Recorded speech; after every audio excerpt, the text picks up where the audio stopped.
Good morning, CEOs. Happy Monday. Yes, it is a Monday, and I didn't realize it, but today is a national holiday. So we are going to have some fun. If you hear some noise in the background, that is because I am babysitting because the daycares are closed today. Surprise, Gigi. So like everything, we are always adapting and flexible, but we're going to go ahead and get started and open it up while other people roll in. Paula, if you will just set the room for us. While she's doing that, if you'll put in the chat how you're doing with your action steps from last week. And also, what are you celebrating from the last, 7 days, the last week? Put your celebrations in the chat and also your action steps in the chat. And Paula, open us up. Absolutely. Good morning, CEOs. Happy Monday. As Jen said, this is a holiday, but we show up every day unless the holiday is Christmas. And believe it or not, this year, Christmas falls on a Monday, just FYI. However, we are excited to be here today. And as Jen said, put your action steps in the chat. Last week, we talked about culture. And so the action step from last week was to come up or find or create your vision statement and your mission statement, one or the other or both. And then if you already have those, the action step was to talk to your staff and see if they actually knew about your vision statement and your mission statement and what was their feedback. So throw that in the chat. We also, if you were not here last week, you could throw in the chat 3 words that describe your company. When you think about your company, what are 3 words that describe your company? So if you weren't here to hear the content, you could throw that in as an action step. And this is CEO Monday. So we ask that everyone take time right now to put their volume on mute as we are about to get that great content that we offer every Monday. And then when we go into laser coaching, just a reminder that we need you to be on video to get your laser coaching. And most importantly, this is a vault environment. And for some of us that are new, what does vault environment mean? It means that what happens in CEO Mondays stays in CEO Mondays. This is an environment where we are non-judgmental, we are honest, we are open, and we are vulnerable so that we can move past our sticking points. We don't want that type of information going out into the public. So everything that happens here stays here. We ask that you not use anybody's situation for examples when you're in your daily talk, because this is an environment for us to be able to be safe and to communicate and discuss what we need to do. So without further ado, I turn it to Jen to introduce our exciting content provider this morning. You're in for a treat. Get your pen and paper out because he's going to give us some goodness and an action step, and we love for you to be ready. All right, Jen, to you. Good morning again, CEOs. I am really excited today. You know that this year has been all about adaptability, change. How do we bring our businesses into the next level? How do we optimize all of our processes so we're faster, more effective, and more efficient? Well, I have asked a very good friend of mine, fellow investor and entrepreneur, to come and speak to us about digitization, how to integrate some of the things that are going to make us more effective and efficient in our day-to-day. Joe has done this for enterprise, very large companies, and he now does this for small businesses as well. And so he is the expert in all things systems, flow, integration, and making sure that your day-to-day is faster, more effective, and more efficient.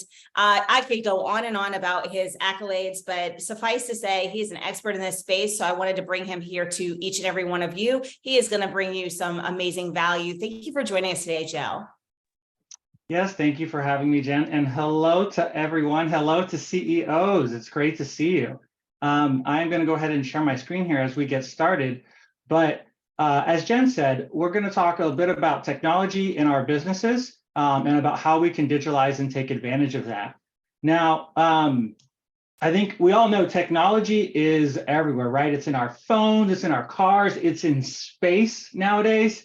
And I'm in a bit of a unique position to be able to see this because I work as an advisor both to CTOs of very large companies, as well as helping the teams that are building these systems, you know, companies making 7- and 8-figure investments to build custom line of business applications.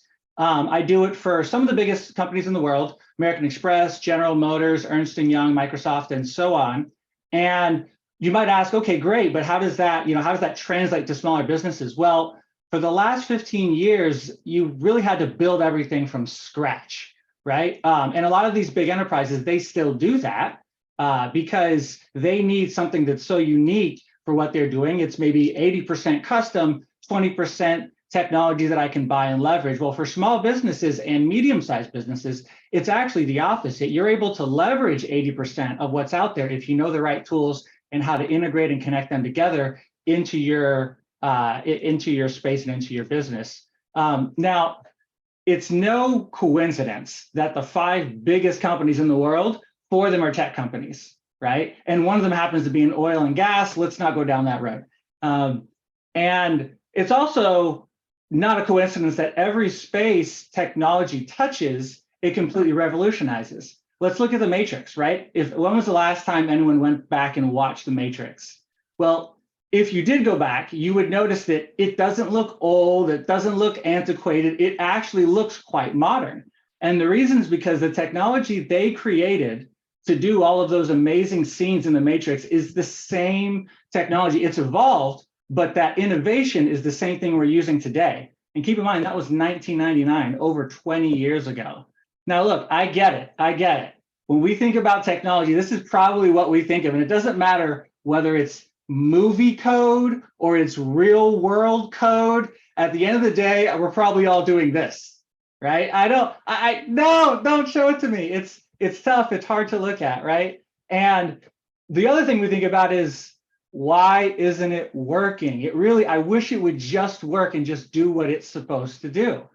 And I think as entrepreneurs, right, the question we're always asking ourselves is, how can we be efficient? And if something is a blocker, do we just stop, right? Do we just say, forget about it? I'll just hire someone to do it. It's okay. It probably could be automated, but I'm not going to. So I'm just going to get in a VA or someone to kind of do this work for me. And it's just going to be part of my overhead, right? But remember, we're entrepreneurs. And when entrepreneurs, what we need to think about is when there's a stop sign, that means there's an opportunity. That means someone else, the average person, is not going to push past that barrier. But we can, right? With the right teams, with the right strategy and the right approach, we can find ways to turn that barrier into an opportunity to kind of distinguish ourselves. So the real question is, what is your business doing with technology? What are you doing that is not just email and it's not just a website? Because I can tell you, if that's what you think of when you think of your business and technology, you're behind, right?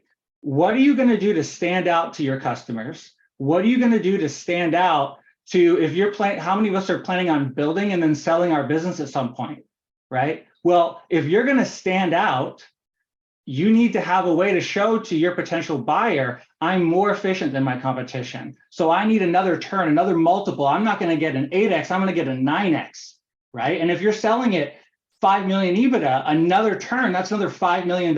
What is that worth to you, right? How many of you would like to get that when you sell?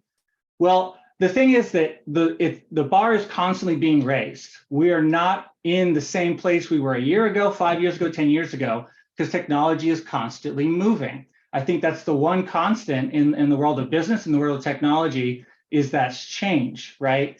And here's an interesting metric, right? McKinsey, they did a research, and they found that 60% of occupations, so basically 60% of jobs, 1/3 of the work that those people do can be automated. And the translation of that is basically, if we look at the global world from an economics perspective, almost half of all the work we do can be automated with technology we have today. We don't have to create anything else. Half of the work we do can go away with technology. Now, that doesn't mean that we get rid of half of our people. That just means we're now able to take those people that we've trained, the people that know our business, the people that know our processes, that know our headaches, and they can now shift to do higher value work. I mean, that thing you were up at 2 a.m. doing last night, is that something that you are really the best person to do? Would it be nice to have someone else on your team take over that so you can focus on the 10%, 5%, 1% of your business that as the CEO you should be focusing on? Here's a very short, kind of simple example. I just took an arbitrary number, $15 an hour, right, for a VA. Some of you might be paying $5 an hour. Some of you might be paying $30 an hour, right? But let's just take an example where we've got a $15 an hour person, a VA employee, whatever. 40 hours a week is about $2,400 a month. If I was to automate that, right? If you say, hey, I hired someone to automate that, or I had someone on my team go figure out how to do that, and I can do that between 40 and $500 a month, and $500 is on the high end, right? That's the ongoing cost once I build it. If I can only take away half of that person's work, I'm still saving 58% on the work that they were doing. That's the power. That's the reason these companies, these large companies, are able to grow, and they're able to do so efficiently. Even though in some of these large businesses, there's actually a lot of inefficiencies of what they're doing. That's how they're able to accomplish it. The first question you're probably asking is, okay, all that sounds great, but how do I get started? Or if I'm already using technology, how do I go to the next level? I would take a pen and paper and write these 3 things down. Write down repeating, customer experience, and efficiency. Because what you're going to do is you're going to take your business, and I want you to write these other 4 things down, and then I'll come back to the first 3. Your business is basically surrounded by, if you took kind of your business, put it in the middle, around those 4 things, break it up by how I acquire my customers, my operations, how I deliver my product, and innovating and new experiences. Again, I know I spoke a little bit quickly there. Acquire my customer, my operations, deliver my product, and innovation and new experiences. If you break up your business into those 4 areas, and then you say, of those areas, what things are repeating? Where can I improve my customer experience? And where do I just, my gut reaction is I have some efficiencies to be gained in those areas, right? Because those 3 things, repeating, customer experience, and efficiency, are things where technology can help you. Now, you might not know how, or you might know how, right? Just by seeing them sometimes on paper, you can then go start Googling. Google is a very powerful tool, right? But if not, contact, and you want to have kind of that technology person in your space. Maybe it's someone in your team, maybe it's you, maybe it's an advisor that you hire, right? But you want to have someone who can go through that map, that list of things with you, and start to break it down and understand these are the ones that I can invest in, because this is where the money is going to make sense, right? Because not all of them are going to be a worthwhile investment. Some of them will, but some of them are going to cost too much for you at this point. So you want to find those low-hanging fruit, and you always want to tie it to an outcome number. If I invest this dollar amount, I'm going to get this in return, and this is the time when I'm going to recoup my original investment, and I'm now going to be turning a profit on that, or I'm going to be more efficient, and it might be measured in terms of the amount of time that my team is able to now focus on something else. Maybe it's human errors, right? Maybe you find that, you know what, someone just always forgets to take this step, right? So there's a number of different ways how technology can kind of help, but you want to make a list of those things. So for the small businesses and the medium businesses, everybody should really write down your list of things that you want to improve on. And then you're going to prune that, okay? You're going to prune it to just 3, right? Now, how are you going to pick which ones? If you don't already have an advisor or whatever the case may be, well, even if you have an advisor, you want to pick 3 things that you're excited about. You want to be things that you can measure the impact of it, and you want to start small, especially if this is kind of your first technology integration or technology improvement endeavor. You want to start small because it can be very easy. Right brains, left brains, right? Your right brains are going to want the world. Your left brains are going to overanalyze, right? So if you don't start small, you're going to get stuck, or you're going to see the number is such a big investment, not having enough experience doing it, you can kind of get led down astray. So excited about something you can measure the impact on, and you want to start small. Those 3 things are going to be the first things that you want to integrate into your upcoming business plan so that you can experience those benefits. Now, technology can be used in a lot of different ways. Some of the ways I see it used most often is going to be driving efficiency. I already mentioned reducing human error, right? optimizing your cost structure on something. Maybe you have a way you can deliver a product. And if you were to really map out those steps, and I would challenge some of you might say, well, I already have my processes mapped out. I was working with a customer and they said their initial plan, by the way, was people have to call me in order to sell something, right? In order for them to buy something for me. And the reason because, oh, my business is so customized, it's so tailored, I need to be able to kind of walk them through and help them pick the right product. Well, by the time this person came to me, they already realized that they would be able to gain efficiency just by streamlining their pricing SKUs, right? And giving the customers a chance to opt in and just buy right on the spot from their website. So they already started going down that endeavor and they say, hey, we just want to make it so we can buy on our website. That's the first step, and then kick it into some other system. And as I started talking with them, this is where I said, remember those 4 areas, how do I acquire my customer? And then what are my operations? The next question I asked them was, well, what do you do after they buy? And then what do you do while you're delivering it? And as they started working through it, they realized, wait a second, I have all these processes documented. They had like 60 something documents of processes. And then they started to walk me through a few of them. They say, well, actually, this one's out of date, and actually that one's not right. And I have to go talk to this person because I used to do that job, but now I'm the CEO and I take a step back and the person who does it doesn't really know. And so being able to codify those things and so that they're repeatable. And if you have to change that process, it's changed for everyone. Those are some of the things that kind of centralizing your business can provide you. New experiences and wowing your customers and having access to real-time information, whether your customer having real-time engagement with you and real-time progress updates of where you are in your delivery, or you having insight into your team where they're performing. Oh, this one's behind schedule. This one's coming up due. Are we on track for it? This is our biggest customers. Are they satisfied, right? Technology can help you collaborate and communicate with those people and communicate with your team and communicate with your customers and create overall a cohesive type of environment, delivering real-time or 24/7 type experiences. I'll give another example. At a customer that was in selling health insurance, and they wanted to be able, well, I'll tell you how they did it first. First, they would run an ad or someone would call them, and then the person would be on the phone with them and they would answer a questionnaire of, 10, 15 questions. They had to wait in line to get there, and then they provide a quote, and then they have to go back and talk to their spouse and figure it out, and then they come back, then they close the sale, right? I mean, how many times do you think they lost a customer due to that back and forth? How many times do you think that someone else got back to them with a quote first and the customer just bought, right? Not everyone is going to shop around as much as you might think. And even so, they're more inclined to buy from the person that was responsive, that stood out, as opposed to someone who took 2 days to get back to them. So what we did with them was we made a chatbot. We made it very simple. You go on their website, they ask you a handful of questions, it gives you a quote right on the spot.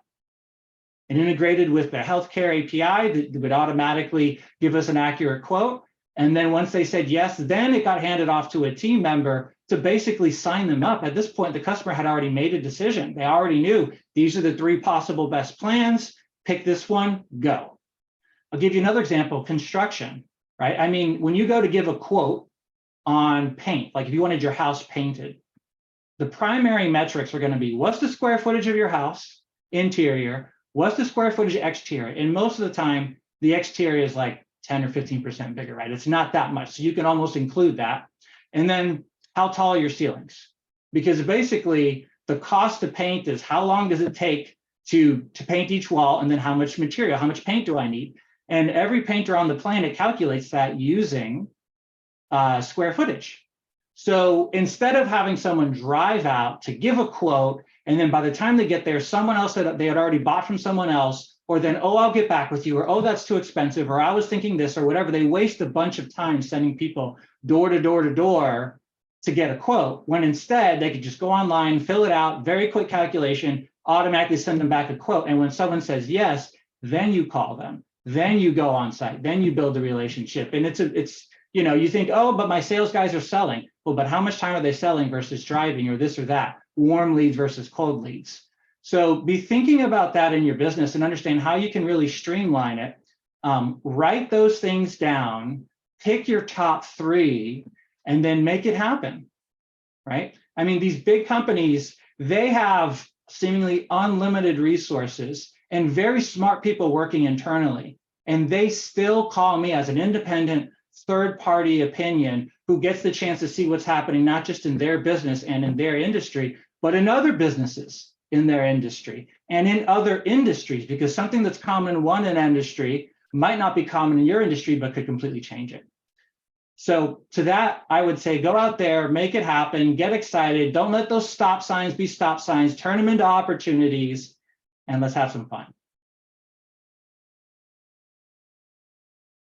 Awesome. And so once again, the action steps that Joe gave us was to ask yourself the 3 questions. Paula put it in the chat.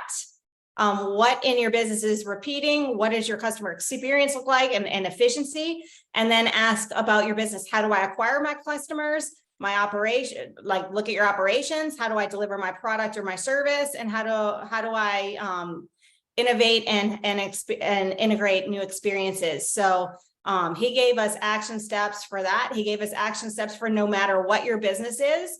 Write down all of those things according to that and pick the top 3. What are the top 3 things that are going to move the needle the most, that you're excited about, that you can measure? And those are the ones that you're going to want to integrate. So I just wanted to kind of like recap the action steps. Did I miss anything, Joe? Nope, that was it. Okay, and so Joe is very, very generous to give us his time. I'm going to open it up to the floor for questions. Does anybody have questions for Joe regarding your business or integrations of software? I know many of you have some things in process. Anybody have any questions? Just go ahead and raise your hand or unmute.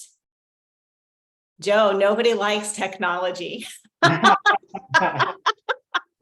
It takes a minute to digest it, but it's fascinating how once it gets going, it's something that you can truly set aside. I mean, when you hire someone to do a job and then they grow into a new job or they move to another company, whatever the case may be.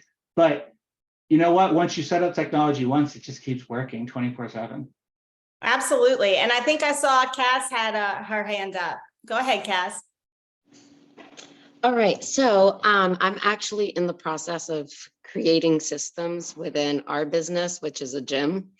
We're a very small gym, and the systems that I'm creating, I'm like, oh my gosh, this takes so much time. So like usually for, I don't know how to word this question, but how long does a process of creating like systems with automations for emails or messaging in, like, how long should I be expecting to build a system for? Yeah, so it's a very open-ended question because you're right, the scope of it, right? I mean, whenever we're building a huge system from scratch with an enterprise, I mean, it could take 18, 24 months, but that's not what you're doing, right? You would look at me and say, Joe, you're crazy if you told me that.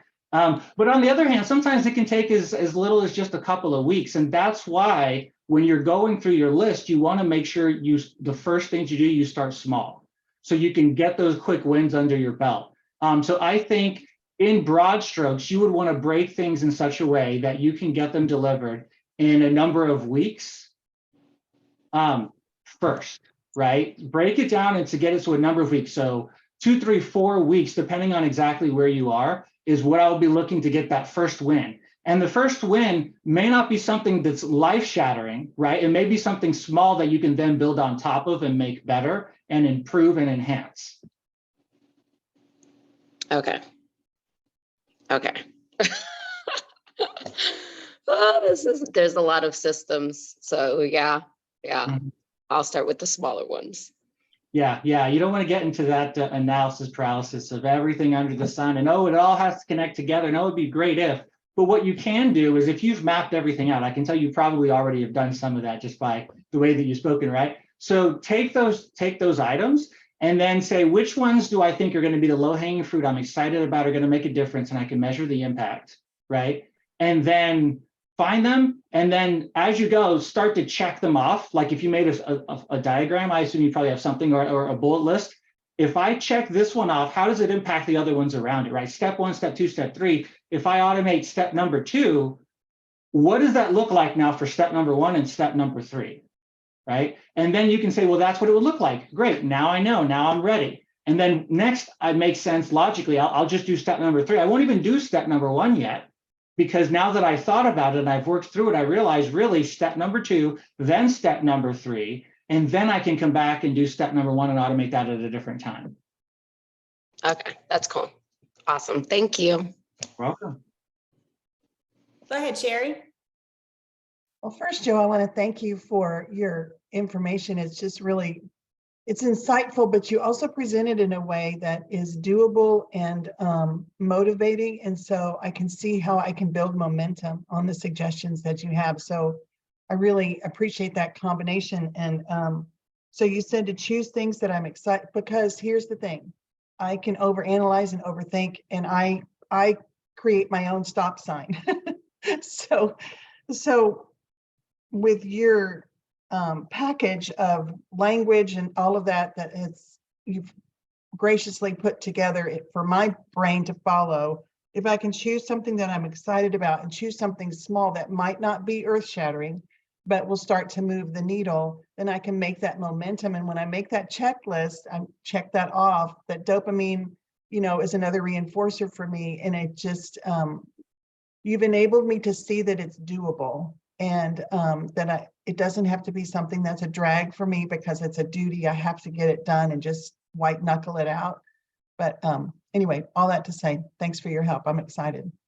You're very welcome. And thank you for sharing that feedback. Does anybody else have questions for Joe? I know he promised me 30 minutes of his time, and we've got 3 left. So we probably have time for one more question. Going once, going twice. I think this is a topic that a lot of people need to chew on, Joe. Thank you for coming. It was very, very insightful. And Joe, if people would like to, once they kind of get their list in order and they do their action steps, if they have questions, how can they reach out to you? And would you be willing to put that information in the chat for us as well? Yes, I'd be happy to. So you can go to my website or you can email me. I'll put my email and my website in the chat, but it's basically carbonsparksoftware.com. And there's a form on there to contact me. And then I also put my email in the chat. This is kind of an inside group. You get a direct access to me through Jen. So I'll put my personal email in the chat. Yep, and Joe is a phenomenal human being. We are seeing each other regularly. We do business together regularly. So I know that if you have questions, he's more than happy to answer your questions. He's an amazing human being, as well as really good at what he does. So Joe, thank you so much for your time. I really appreciate it. If there's any feedback you have for us or anything you need from us moving forward, feel free to reach out with me. I see he's put his email and website in the chat. So thank you for your time. If you want to stick around, feel free. We're going to move to laser coaching. If not, we really appreciate you. I know you're a very busy human being, so have an amazing rest of your day. Thank you very much, Jen. And bye, everyone. Bye, CEOs. Okay, so that is Joe. Joe is phenomenal. He does this for every level of business. And I thought, because we've talked about AI a lot, because we've talked about marketing and sales and some of the things, we've already been thinking about processes. And of course, Joe and I were together last weekend with Mike Slade and Hugh Helton, talking about this exact same thing, like what is the future, and how do we make sure we position ourselves in such a way that all of our low value work is being done automatically, because that is truly the future of business.